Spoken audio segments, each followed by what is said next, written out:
अब last segment में हम लोग चल रहे हैं प्रशांत किशोर, जिनका कि बहुत नाम आ रहा है और अभी बांकीपुर के उपचुनाव में भी खड़े हैं।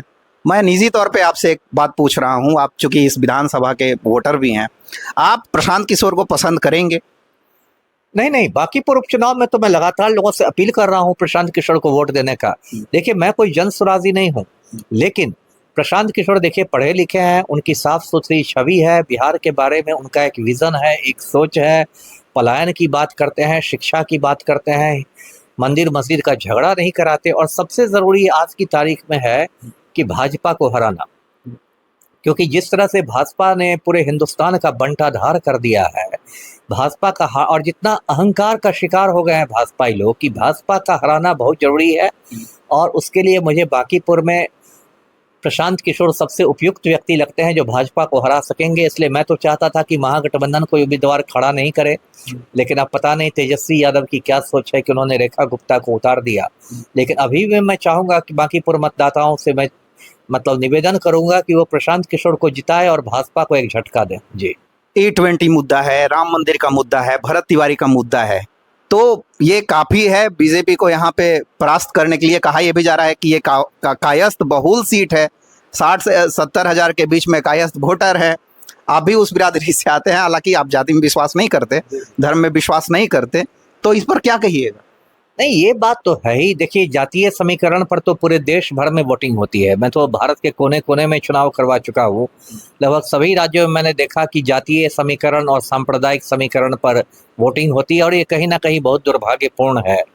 और ये सही कहा आपने कि बांकीपुर परंपरागत रूप से कायस्थों की सीट मानी जाती है, इसलिए भाजपा ने एक टुटपुजिया को खड़ा भी किया, तो ये देख के खड़ा किया कि बंटी जी या छटंकी जी जो भी हों वो कास्थी हों, चित्रांशी हों, तो इसका तो ध्यान में रखा जाए। लेकिन देखिए, आप राजनीतिक कद देखिए तो प्रशांत किशोर के आगे ये बंटी की कोई इसका कोई पहचान नहीं है। तो राजा भोज और गंगू तेली वाला मामला है।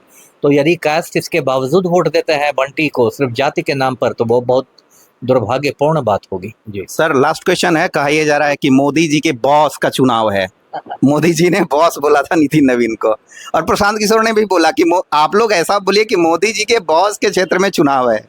खैर, मोदी जी भी ने कहा था नितिन नवीन को, तो वो एक तरह से तंज ही कसा था, व्यंग्य में ही कहा था। सभी जानते हैं कि नितिन नवीन की क्या औकात है।